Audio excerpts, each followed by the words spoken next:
Hi there. Welcome everyone to our ninth edition of the Illuminators Forum. This is the Immersive Learning Research Network's emphasis on the emerging edge of people, technologies, and trends in the immersive learning sphere. Lots of stuff going on. Today, we've got a special guest with Eileen McGivney. She's an assistant professor at Northeastern University. Welcome, Eileen. Hi. Hi, thank you. Thanks for having me. Yeah. So good. This is our second time kind of moving up this, and we had a great conversation. I'm really excited about today's show. It's it's kind of special that you're here, and also this focus on the learning sciences. I think is as the title says, a critical role that this field plays in shaping the emerging discipline of immersive learning.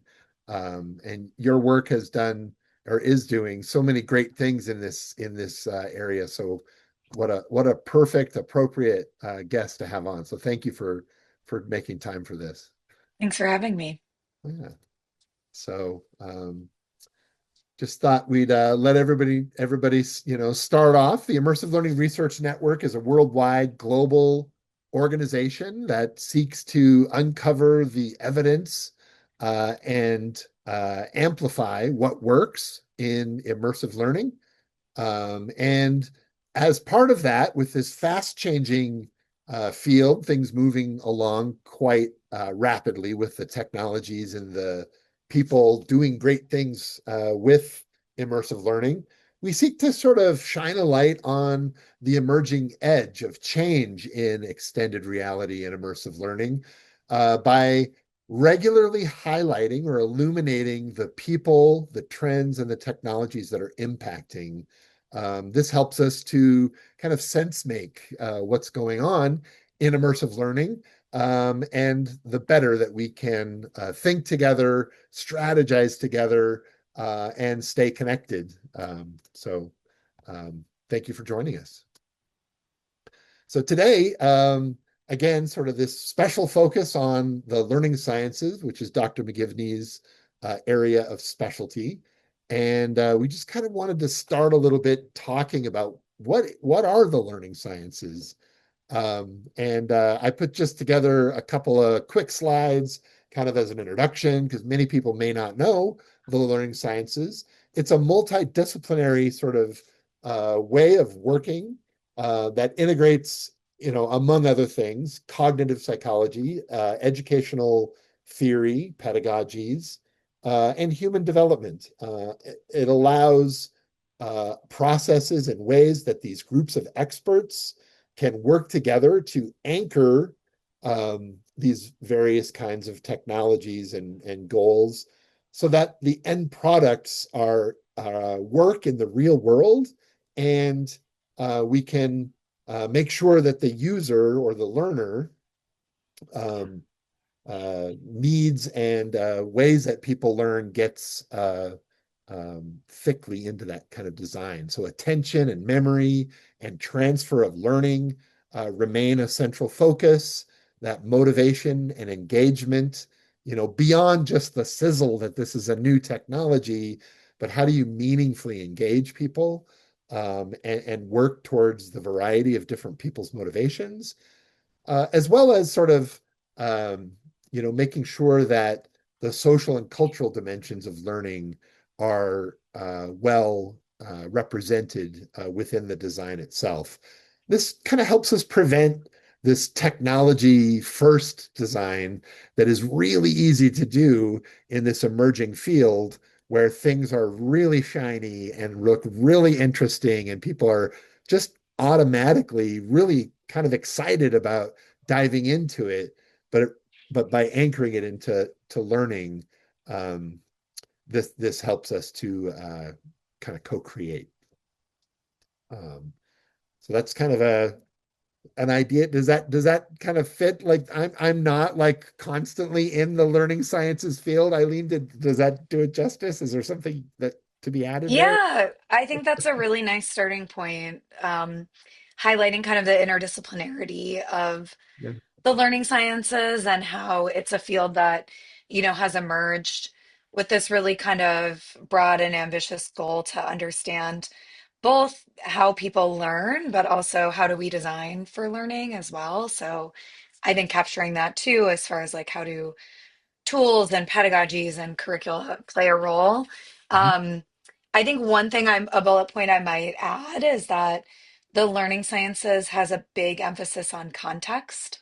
Mm, So both like social and physical contexts, I think, are a big focus for learning sciences. So unlike some other fields, like, in cognitive psychology, you might be thinking about how do you isolate experiments away from context so we can understand the root of the problem. The learning sciences is really grappling with the idea that you can't understand learning without understanding how the context is always affecting our learning process. So, what I see a lot of in the learning sciences that I find very unique and inspiring is this really rich investigation of context, whether that's formal learning environments like in schools and classrooms, or informal, like summer camps or libraries, things like that, but how learning is happening in these different places and how that social context, the actual like materials in the space.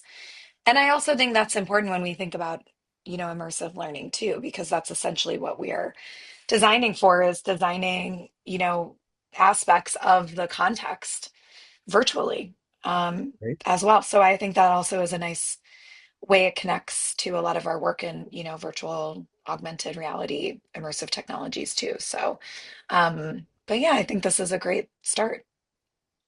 Yeah, that's thank you. I definitely will add that to this slide following today. But what you say is, I think, absolutely critical. And one of the things that I really also love about the learning sciences is this focus on um, putting things into context so that they can be realized where learners are in the classroom, in the museum, and you Hmm. really design, Hmm. develop for that resiliency so that it can sort of stand up and live in those environments. Um, Exactly. Yeah. yeah, I think that's awesome. And that's why I'm excited to have you today, because you have those real world examples of really doing immersive learning projects in these kinds of real kinds of spaces. So yeah, thank you twice. Um, but the implication for iLearn is that the learning sciences kind of helps position immersive learning as a scientifically grounded discipline within these kinds of real world contexts where boots on the ground or people in their real world lives can have immersive learning experiences rather than just a collection of theories or a collection of papers or a collection of immersive learning tools or experiences that people can pick and choose from. It really, again, thank you for bringing that up, because I think contextualizing it is a really key part of it, right? Uh, Hmm. so as a network, we really feel like the learning sciences can play a strong role in helping to lead this multidisciplinary effort in exactly that way. Um, Yeah, so a text-heavy slide. I generally try to not do more than 20 words on a slide, but I violated that rule here today. Um, so designing these effective immersive experiences, just as a ramp up to Dr. McGivney's work, which will provide good context and realism to some of these things, that the learning sciences enables sort of intentional design across a group of various experts, right? You might have a computer scientist, you have a subject matter expert who knows deeply about the kind of immersive experience that's being developed. Um, and they're all working together, intentionally trying to design this, oftentimes speaking across one another using slightly different language to get to the same goal. But they're not just compelling environments that really engages the learner into these experiences, but we want to scaffold and chunk things so that they don't become overwhelmed, um, managing the cognitive load, as it were, and aligning with the instructional or the learning goals that were set out, and the activities, as well as sort of the assessment kinds of things that need to be embedded within these experiences. Um, I just was having a discussion with a game designer about how a lot of games, when they initially are hatched on teams, the game designers are like, oh, and we're going to make it educational. But then there's this design tension between fun and learning at times that are non-trivial. And the game designers often say, well, we're going to go towards making it more engaging. And then that educational or learning outcomes becomes thinner and thinner uh, by game companies as they're designing it, and that's not an easy thing to overcome. But the structure of the learning sciences and the processes and expertise within this field has a lot of different tools and kinds of expertise that'll help overcome those obstacles, or at least place those tensions clearly in front of the team so that they can deal with that. Um, the learning sciences also, as this other bullet point says, informs this interaction design so that the embodied cognition and the spatial learning, right? You're putting a lot of effort into an immersive learning application. And why do it, right? So it's because you can create this sort of embodied learning and embodied cognition. That's why go into, take the expertise, the money, and the effort to create an immersive learning experience. And then we saw that our friend Ken Bigger is in the audience. The idea of multimodal literacies, being able to, it's it's not being delivered just with words, reading, oral or spoken. That there's actually sort of feedback loops that can engage people with a variety of different kinds of being and expressing. So the learning sciences really has an excellent way of situating that kind of knowledge. Again, just kind of skipping along through here. I think maybe touching some of these things, but Eileen, what do you think? How did I do? Yeah, I think again, like really, really good start for thinking through these things. I think one thing I see here that you're kind of bringing up is that within the learning sciences is a pretty big tent as far as like ways of thinking about learning or different like theoretical approaches to learning different outcomes that we're interested in. So I like here, the instructional design is kind of, this idea of some of the things you've mentioned of like managing cognitive load or thinking about chunking and stuff like that, segmenting activities. Mhm. How do we kind of, design an experience for learning? And a lot of that might fall into kind of some folks in learning sciences who really focus on cognitive aspects of learning. So maybe they're drawing on information processing theories or something Mhm. like that. Mhm. Versus then below, when you're thinking about with XR, thinking about what theories really align well with the type of experience you want to create.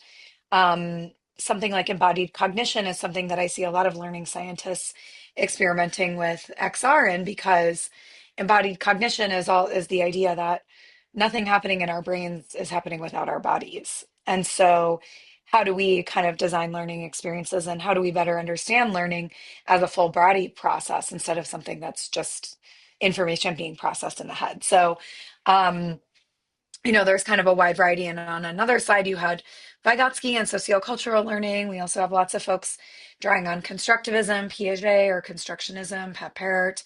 And so there's lots of different, kind of ways of approaching learning within the learning sciences. And I think this is a nice kind of beginning overview of some of those things. And then the kind of thing that we all have in common is we think very theoretically about, okay, what do we know about how people actually learn? And Mhm. then how do we design for that? And then, to bring it back to the other point too, then how do we design for that within a specific context that's going to work for this population, this place, all of those things as well. So yeah, this is kind of like there's lots of ideas here, I think. And I think the other important thing is um, within the learning sciences, it's really more of a kind of approach or commitment to studying and designing in a certain way rather than like a specific perspective on how people learn. And so those of us in the immersive learning space have a lot of opportunity to think through different theoretical approaches, different ways of thinking about and measuring learning as well. So whether it's embodied cognition or focusing on cognitive load, there's lots there. Right. And when you and I had a chat, what was that? Was that a week ago or maybe 2 weeks ago? Yeah, a couple weeks ago, Yeah, sometime in the past, who knows we anymore. talked a little bit about some of those processes that learning scientists have in common. And I know one of the things that we talked about was that design-based research, DBR. Um, Yeah. and I was thinking, I'll stop sharing my screen here. I would love to just maybe dive in and talk about your work and some of the things that you have done. Yeah, I mean, would you be okay to like just kind of dive in? Yeah. Yeah, Yeah, and actually I would love to start with design-based research because I think that's where my research fits most squarely into the learning sciences and kind of how I came to it was mostly not through, a specific kind of approach to learning or learning sciences question, but really through that method of DBR and design-based research. And I have to, shout out my PhD advisor and, your co-founder of the Immersive Learning Research Network, Chris Dede here too, because that's who I learned okay, um, doing design-based research from. And so I feel very fortunate to have kind of, come up in that environment and approach. But yeah, basically, the kind of history of design-based research and it's, why it's so central to the learning sciences is that there were a lot of kind of educational psychologists and cognitive scientists studying learning and education in, the mid to late 20th century who were kind of, doing your typical lab-based research that psychologists do, right? So developing tests, if you think about even like the way Piaget, um, developed his own kind of theory of constructivism and cognitive schemas, it was through lots of tasks in labs, observing children, okay, when I pour water from this vessel, what does it look like in that vessel? And so right, how do you explain that and kind of looking at stages of development that way? So through these kind of lab-based experiments, and I think there was a lot of scholars who tried then to translate their research findings from the lab to the classroom and found a lot of challenges in doing that because how do you take a lab task and turn that into a curriculum or a learning activity? How do you make it fit in the messy environment of the classroom? And especially because these are all still researchers, so they don't only want to help teachers, improve their lessons, they also want to study what's effective. And so, once we move to just understanding how people learn to designing for how they learn, um, and so it kind of started with this like seminal article in the late 90s, or maybe it was still early 90s. It might have been like 1992, by Anne Brown, who was one of the, kind of founders of the learning sciences, yeah, talking about design experiments. And that's kind of the foundation of design-based research is instead of designing an experiment in the lab and then trying to translate that into the classroom, let's design experiments in the classroom that actually help accomplish learning goals and making effective curricula or tools or technologies with being able to actually study how people learn. And so that's also right, where we see the context is so important, right? So that learning scientists not only do their research in the classroom or the museum or whatever the environment is, they document how that context is affecting the learning process and outcomes. Um, they also focus a lot on process of learning. So design-based research is also very time intensive and it's a long-term process. So yeah, basically to just quickly talk through, I guess, what is design research, design-based research is It's an approach where you're iterating, so you're using aspects of the design process, which most people will be familiar with. Of, you ideate, you prototype, you test, you iterate, and you kind of go through these iterative cycles until you end on a specific design. And so, design-based research for the learning sciences means you're kind of working to develop projects, programs, technologies, and then you're iteratively testing them out. And it has a dual purpose. One purpose is to create something that works and is an effective solution to the problem you're trying to solve. That's kind of the design side. And then the other side is research. So understanding and advancing our understanding of how people learn, and understand advancing learning theories. And so Yeah. it's a delicate balance of collecting data that is rigorous and good evidence and shows us like the process that people are going through. We often use mixed research methods, both qualitative and quantitative data. We tend to use less within design-based research. It's typically not called hypothesis testing as much as conjecture mapping. So you have ideas of how things will fit together and how you can test them, as well as designing the actual products and outcomes. So oftentimes, design-based research is taking place over multiple years Mhm. because you may, start. I can give my dissertation as an example where it started with a conversation with a high school teacher about, hey, I am thinking about doing this kind of research. Are you interested in virtual reality? And him saying, it's a high school engineering teacher, him saying, yeah, absolutely. I want to expose my kids to all the new technologies. And then going back and forth of, okay, well, what are challenges you have in your classroom? What can we design? And so, we really worked together for 3 years. The first year was the pandemic year.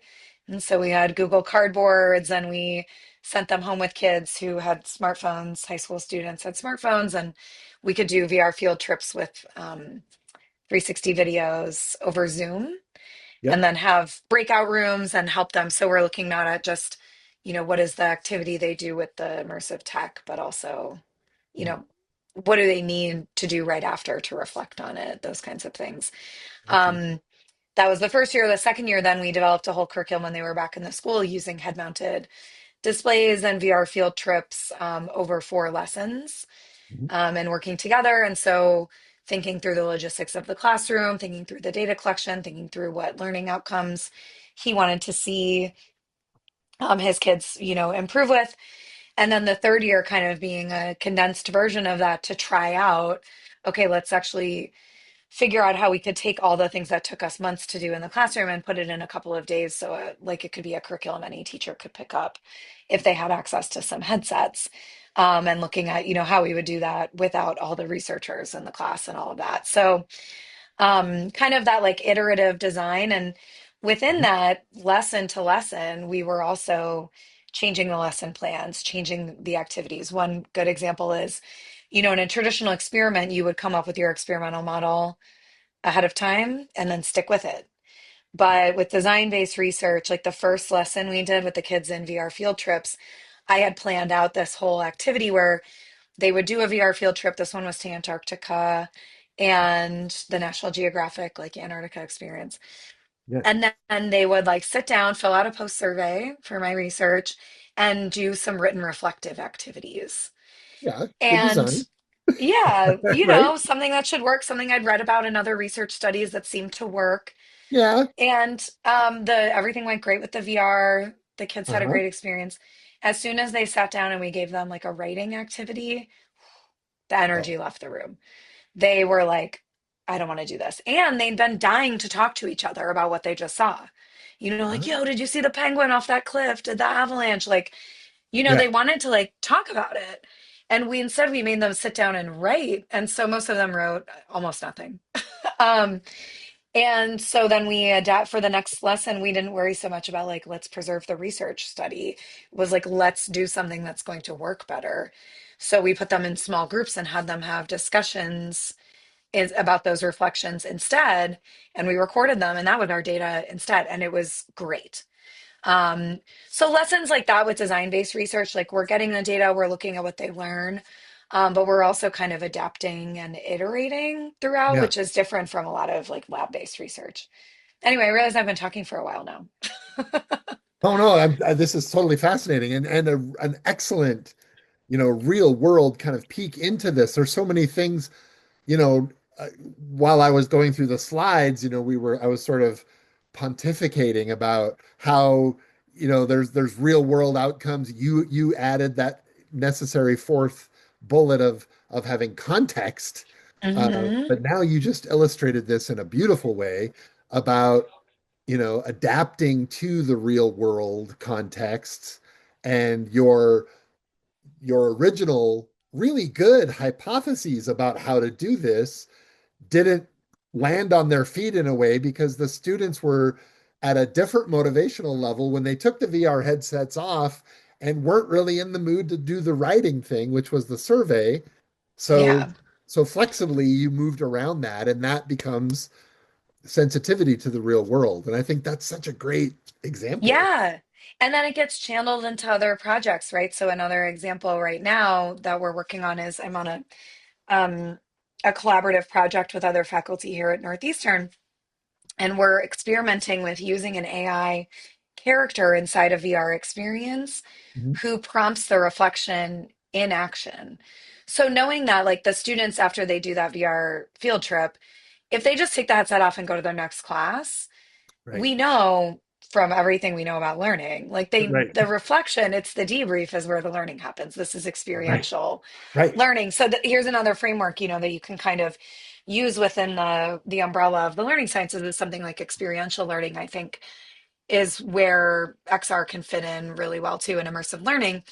But you have to have the experience, you have to do the action, and then you have to reflect on it to actually kind of consolidate that learning and help you transfer it. And Yeah. so I think it's one thing that people have struggled a lot with VR is like, how do you get people to process what they're learning to do these reflections? So a lot of the time, it's what I described where you take the headset off, you either write something down or you have an interaction with a classmate, a discussion or something. Hmm. But we were curious, like, what if we could engage in that metacognitive reflection while you're using VR? And so, if we think about these as very long cycles of iterative development, now we're in the development stage of having an AI character who's part of the game. It's a problem Right. solving escape room game. And she is like a ghost. And, so we haven't gone to test it out quite yet, but we're in the development phase of she'll interject while you're solving these puzzles and be like, what strategies are you using? What did you learn in the last puzzle that you could use here? So that kind of metacognitive reflection, and if we could have that inside VR, but my sense is it's going to be much more effective when they're speaking and talking to a character based on some of what I've seen in the classroom, rather Right. than like having them write it down or respond Yep. to a chatbot or something. So I'm interested to see how it goes, but it's another That's interesting. example. Yeah, that's super fascinating. Like the getting the reflection from within the context where the learning happened, the authenticity and the fidelity of that reflection seems a little stronger than in, oh, I took the headset off and now um my personality, my motivation realizes that I'm in the classroom. There could be subtle shifts in motivation or what should I say about where I was rather than just blurting it out while I'm in situ. Um, Yeah. And also, maybe I rushed through some parts, and so I can't reflect on them because I wasn't paying attention as much. So, right. this is also kind of like actually getting them to slow down a little bit in an Mhm. what sometimes is overstimulating environment. And, that's kind of our conjecture is about how metacognitive reflection can really enhance the learning process, not only, helping them kind of consolidate it afterwards. So, I think that's another like good example of kind of a learning sciences approach to this, where we're really thinking through what do we know about how people learn? What is our goal for teaching? How do we, kind of design the not only, in some cases, I'm thinking about designing the physical environment context if something's going to be used in a classroom. This Mhm. one is more about how do we design the VR experience itself. And then once it gets to the stage where maybe it's going to be used in classrooms, we will also be iteratively changing and designing it for that as well. Right. Oh boy. Like, there's so many things we could talk about. This is so great. Yeah, what questions? What Well, it else should made we me talk think. about? I wanted us to a personal interest is like the interleaving of like giving somebody an experience and then kind of scaffolding that to higher levels of experience and the cognitive dissonance that people might feel about not Mm, knowing about something and layering that over time, like intentionally scaffolding that sort of yeah. interweaving of past experience with new experience. Has Yeah, and helping come up? facilitate transfer Right. like that. So actually shout out, I think a lot of the iLearn population and members do still go to AERA. I know Yes. we're not part of AERA anymore.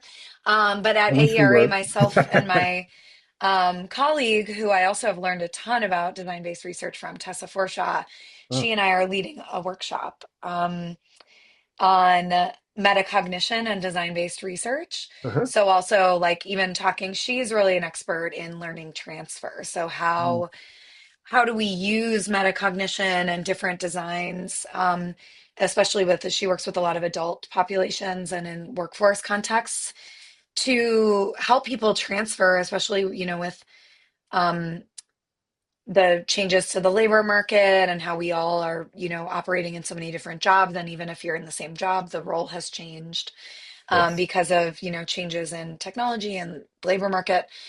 How do you help people bring their skills forward and transfer them from one role to a next? How do you help people who are transitioning out of an industry into a new industry? And so thinking about the role metacognition plays in that, she definitely has more expertise than I do, but I do think it's very important. And I think we could build it into more of our learning experiences, exactly like you're saying, of like, how do we scaffold through, this is the knowledge you've just built, what can we apply to the next task you're going to do, Yeah. or the next role or this different context. I think that's the thing. This is such a kind of core question within the learning sciences too, is about transfer, and there's some tension sometimes for those of us who fall on the more sociocultural side of learning. So things like situated learning theory, um, they put a lot of emphasis on how learning is grounded within the context in which we learn. Yeah. So, right, like that's the whole point of taking an apprentice model of learning in situ. But also, do we believe then that you can't transfer learning from one context to another? No, not exactly. Right, right, right. We just know it's a challenge. So, how do we kind of bridge that gap of like, yes, learning is always attached to the context, but also some things can be transferred. And so, Right. um, I actually think immersive technologies can be really helpful for this because we can engineer the context in a way that helps people see those differences. Mhm. Um, so for example, another project I have right now with our College of Health Sciences is we've created a VR AI patient simulator. Mhm. And so it's like an AI patient where students get to practice clinical communication skills with a challenging patient. Yeah. Um, Yeah. and it's an opportunity for them to get lots of practice communicating with them. And I think one thing that we're really excited about is right now we have one context, one patient, multiple personas, Mhm. but we have a grant proposal in to develop a authoring tool so faculty could actually go in and create their own patient and context without needing a lot of content expertise so that they can actually like kind of it will lead them through kind of training a new AI patient based on the medical condition and things they Right. want it to have. And thinking through how do we also give them opportunities to have like you start with the easier patient and then you kind of work up to like now you're adding challenges and help students move through that, but then also help them then kind of transfer those skills across different patients. So let's say you're a speech language pathologist. Our current simulation is in a hospital setting. You're also probably going to work in a lot of schools. Mhm. So how do we have patients in both places, and how do you learn to transfer that across there too? And Mhm. I think that's one way XR is really beneficial, is because we can kind of give people um, that kind of scaffolded, approach to having differences in the context, differences in the environment that we can kind of engineer and control. And Right. then what we need to do is then observe, like, well, how do they do in the real world then too? So Well, that's right. In terms of that's kind that, of the next step. yeah, like designing a learning experience on its face may or may not have transferability to other situations, to the real world, etc. But there's this meta conversation about transference that you're saying that you're talking kind of through your examples about with that AI example of some challenging patients, you know how do you then transfer that to a different context, like maybe Hmm. cultural, like how do you speak to somebody from a different culture? They're not necessarily Yeah, being difficult, they just don't understand you because they don't have the same metaphors or language or something. And absolutely.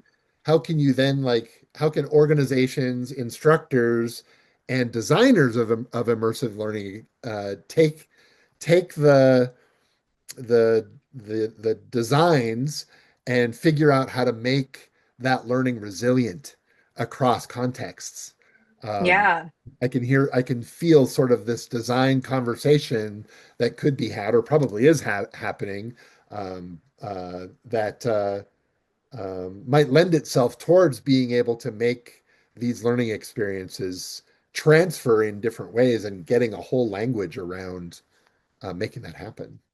Yeah, Um, exactly. And I think this is like a crux of, like, this is a big question, and, learning, and especially like I mentioned with we having kind of this adaptability and being able to transfer knowledge and skills across contexts is going to be like a core skill that everybody needs to have. It's part of lifelong learning. We know it's really important.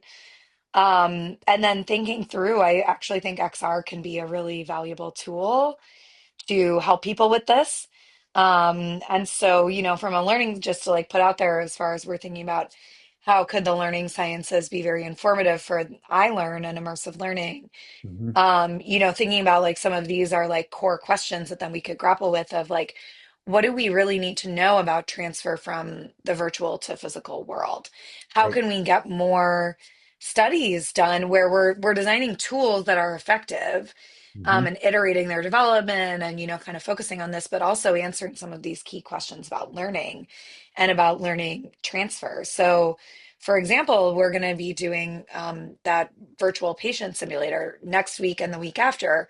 We're doing a study where students are going to use it in their labs, their pharmacy labs, and um, we'll be able to also look at their performance with a human patient, not a real patient. They're Right. called standardized patients. Oh And yeah. so they're actors that are hired Yes. for physical simulations. Yeah. And so what we want to know is, how does it relate? Like, how does performance relate in the two? If you use the VR before you interact with the standardized patient, is your performance better? Are you, more calm? Is your communication better?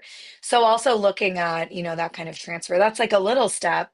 What we'd want to do is, in the future, look at using this tool once we have lots of different patients and stuff in a class, where they could use it throughout the semester as like a homework assignment. Hmm. Go practice your standard protocol with all these different patients, and then when you go on your co-op, when you go into your clinical practice, let's observe how you actually work with patients, and Yeah. whether having access to this improves your experience. Because that's what we heard from students. We started this. That's the other thing about design-based research, is it's very participatory. So Yeah. we started this process by actually, we landed on the idea of having a patient simulator by asking faculty, like, what are things your students struggle with that they need more help Right. with? What's like a gap in the curriculum that you're having a hard time filling based on the tools you already have? And they started talking about interpersonal skills, communication, for the reason you said, like, they only get exposed to specific cultural groups or people with certain conditions. When you hire an actor, they can play a character, but they can't necessarily like exhibit a lot of the physical symptoms, Yeah. things like that, which we could actually have in VR. So it came from that. And then we interviewed students about like, okay, well, when you went into your clinicals, what was hard about communicating with patients? So we can design the VR with that in mind. Hmm. And they talked a lot about this. They're like, yeah, just more practice like saying the words to somebody who like doesn't know what you're talking about.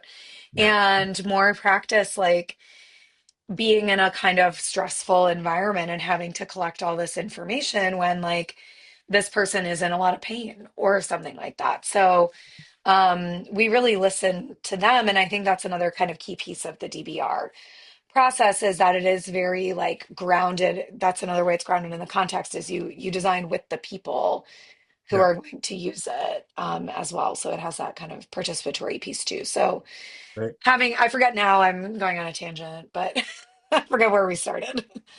Well, Um, I mean, yeah, it's all very interrelated, so it's easy, I think, to get lost inside of yeah. this interconnected system. But let's just keep plowing forward. This is so interesting. Uh, we've got a few minutes, but um, so so as you were saying that when you were it's participatory in the sense of like asking instructors what kinds of problems or what sorts of challenges or issues that they're coming up with that you could design for. And then Hmm. there's also, as you're trying out a prototype, getting together, is it focus groups that you're working with, or just getting participants' feedbacks in a variety of different ways, I suppose. Yeah, a lot of different ways. So we on that project's I think a really good example of this approach. So we started with focus groups with faculty just about like because the way that started too was I started talking with some folks in our health sciences college, one like research tenure track faculty member who has an amazing lab, Leanne Chakosky, where she does all this biometric data collection. And I was like, I want to learn like more about what you're doing here and how we could use something like eye tracking to study like learning in the context I'm also looking at. Uh-huh. And she was like, great, let's do something, but let's actually think about how we could make something for the College of Health Sciences Yeah. that faculty here would want to use. And so she connected me to clinical faculty members, Heidi Chairman and Sherry Kiami, who have a lot of expertise in like interprofessional education and simulation-based education, those types of things. And we were thinking, we applied for a small grant and we were thinking like, okay, well, when we apply for this grant, we need to know what VR we're going to build. Like, Yep. what is the purpose of it going to be? And the more we got into it, we were like, we just don't know what people want. Yeah. And so what we applied for was to start with the participatory aspect. And so that's how we started, was doing all these focus groups with clinical faculty members. And then that actually turned into a whole group of faculty members who were so interested in using this kind of technology and being involved in the project that we have 5 faculty champions from 5 different programs. So, pharmacy, physical therapy, nursing, physician assistant, speech language pathology. We have faculty from across, and they've been so incredible to work with. Mm. They can contribute to the things that they were really helpful were with like not only, okay, help us recruit participants for the pilot study, but which cohort would benefit from this the most? Because Mm. one thing that's important is like we kind of design this in mind with people who are not so early that they don't know anything about how to communicate with patients. Like you don't want somebody who is in their first week of the program. They've had some instruction about it, but not somebody at the end of the program who's already done their clinicals because they've already been through a lot of this.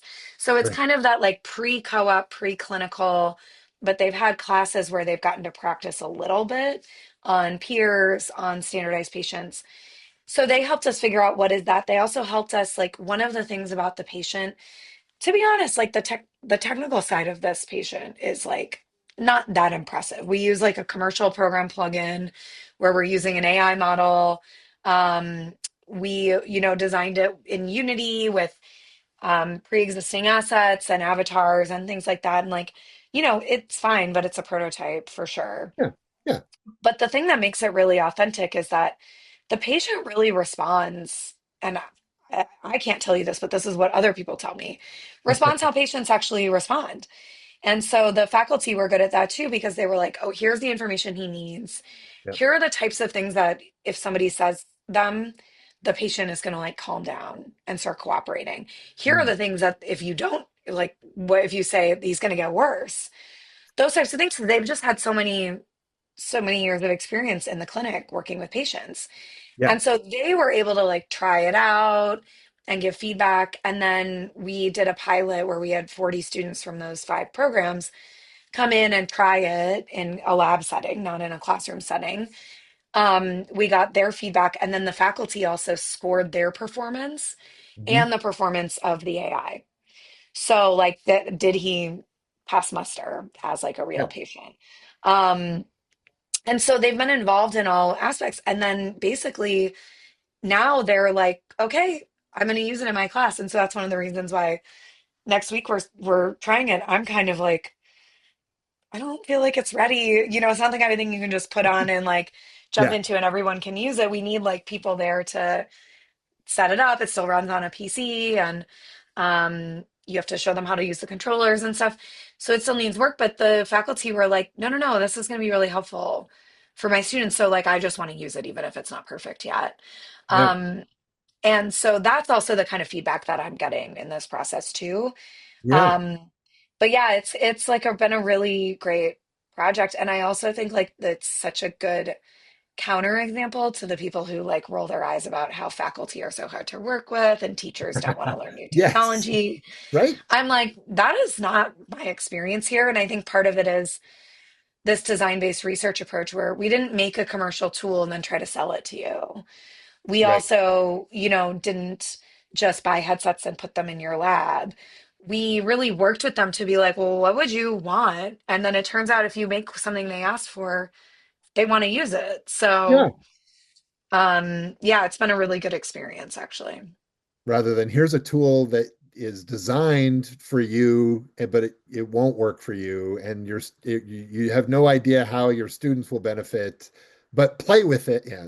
You've Yeah. really created The this. other thing I want to say too is how involved students are in this process too. So one thing that I have kind of, this is like, you know, maybe deviating from our focus on the learning sciences, but this is No, something I'm very interested in great. is, you know, here, one of the cool things here is, so I did my PhD in education, Uh-huh. um, but I took a faculty job in a college of art, media, and design. And so, you know, I kind of have two sides of my research. One is like learning and education, and one is really the technology side, the XR work. Yeah. And so I am so lucky to be in this college with all these VR creators, game designers, Yeah. Makers. animation. We have a program in animation. Really wonderful students with great technical and creative design skills. And I'm really passionate about like, why don't we make them our XR developers? Like, can we have a whole team? And so my students created this VR simulation. We were able to make it really purpose built because of that. We didn't like hire an external Unity development team. Mhm. And then now we have for the data collection next week, I have a group of about 10 students who are coming in to run participants through. And some of them are from my college, some of them are from the health sciences college. And so they're learning, you know, how does virtual reality work? How do I troubleshoot a new application to make it work for students? And so that's also been the other really inspiring thing too, is like we have full control over this because we created it. But Mhm. even more than that, we've created opportunities for students to actually learn about this technology from all these different perspectives. So not just the students using it, the application, but students who are designing new patient profiles by working with faculty, students who are working on, you know, iterating to reduce the delay between talking with the AI, like all of those types of things, creating new environments. So Right. I also think that that's another thing I'm passionate about is like give our students opportunities to do that creation and make it a learning experience too. So that project is kind of nice all around. It kind of hits on everything like participatory, creating opportunities for students, really studying something very cool about learning, and generating lots of new types of data. And then using VR in a way that people actually want to use it too, I think is helpful. Absolutely. That is so beautiful. And really, I think an exemplar of kind of the shifts, I think, in society as a whole and higher education in general in terms of, I was thinking earlier in our conversation, Eileen, about the outputs of research being papers, and that you would Yeah. write in the section of like future papers, we will do this and this and this. And so research begats research. But Yes. in design-based research, I think that's still true, that research is still, there's always more research to do, but It's the there's a great thing about it. but there's this other stream also of activity of You're totally right. Yeah. and you just sort of you illustrated that so beautifully in your story of like here's how we're getting activity on campus with students and with faculty and different departments working together, and it's not just more grants and more research and more papers. Those are certainly happening, but there's this physicality and this materialism and this like anxiousness about that's happening across campus with activity coming together to make things. And Hmm. now I see how you're so wonderfully situated with your background in education, but placed within this College of Arts and Media to be Yeah. able I to, really kind of it's an unusual move that I think a lot of people might not recommend, like, oh, yeah. go try to get tenure in a completely new field. Um, but honestly, I feel like I hit the jackpot because, I there are other learning scientists here as well, even though we don't have a college of education. But we are definitely like in a minority and we're very in demand because people want to create, like we have said too about game designers who are like, oh, we could make this educational, but then they need somebody on their team who actually knows how to do that too. Yeah, And so I feel like there's a lot of demand here of people who are interested in things like XR and games and things like that. And then being able to bring in, I think that's the nice thing about the learning sciences is it does blend a lot of those. And so you can, and you're trained interdisciplinarily to begin with. And so we are also pretty good at, and same with everybody in the Immersive Learning Research Network, um, at talking across disciplines and understanding where people are coming from and right. how to support a project from our perspective, but also work with people with really diverse sets of expertise. And I think that's been like, one of the more exciting parts of this. And then students too, who are pre-med or game Right. designers, working with all of them. Yeah, It's very cool to see how immersive learning collects all of us together. I think it's a really nice thing about our field. I do too. I love that one of, there's many things I love the most, but that's one of them. Um, Yeah. it is And a lot of people don't resituating really it, love interdisciplinary work, but those of us who do, we have found our people, which is right? nice. Yeah. Um, I know we're getting towards the top of the hour, so I want to be cognizant of our time and our audience's time. Absolutely. I know you have some wrap up. I would love to, if I might, just come back to our, um, the implication for iLearn is that we're from that previous slide. That we're this intentional design, these compelling environments with these learning at the base of it, that we're enabling our network using learning sciences to define and promote kind of quality standards and design patterns. And we've had some initial discussions with some standards bodies that are interested in collaborating with us on creating these. And we'd really like to situate, if I could use the term, situate the learning sciences as that foundational discipline that can help us with how we work together with these various you know, experts, and create these kind of repeatable patterns that instructional designers and others might be able to use.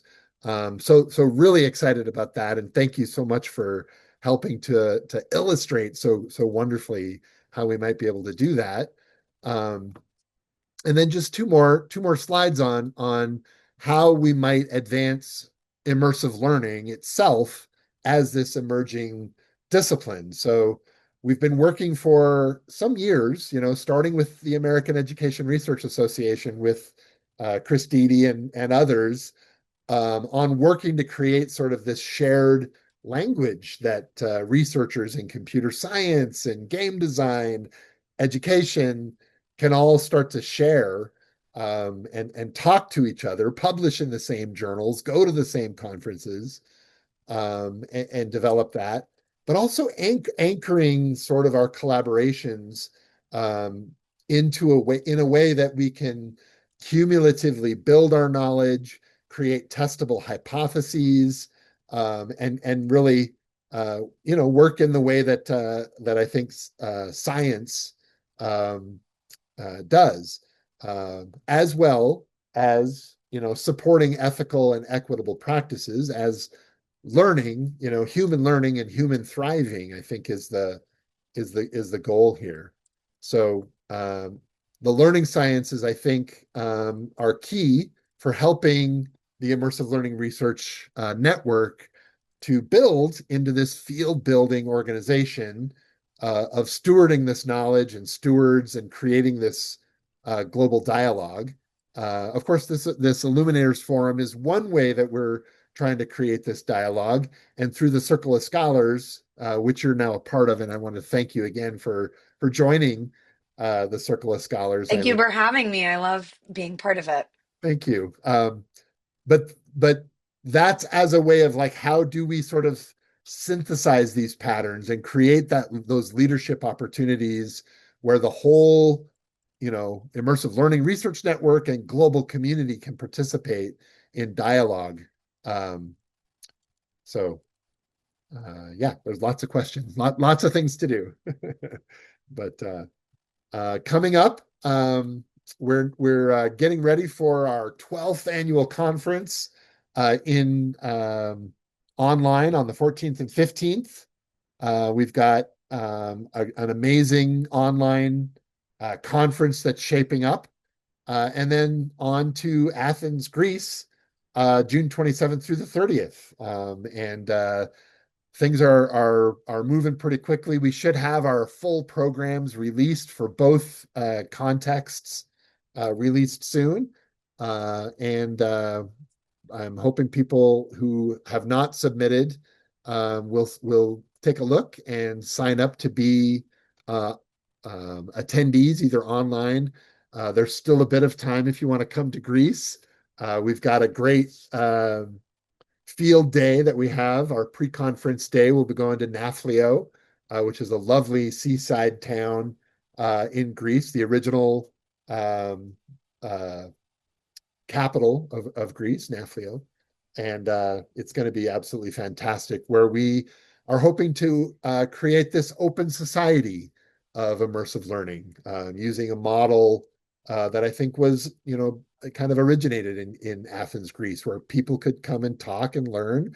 And this kind of Etienne Wenger inspired community of practice, where we can structure people of all walks to be able to get the benefits from immersive learning.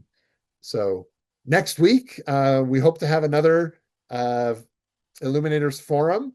So watch LinkedIn and Facebook and our homepage for an update on that. And I just wanted to thank you once again, Dr. McGivney, for your time and wonderful conversation. I feel like we could probably talk for hours.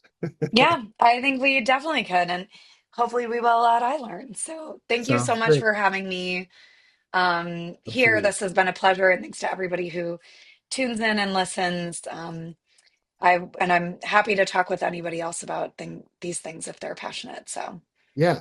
hit me up. We'll drop a link in the YouTube channel on your LinkedIn, and Great.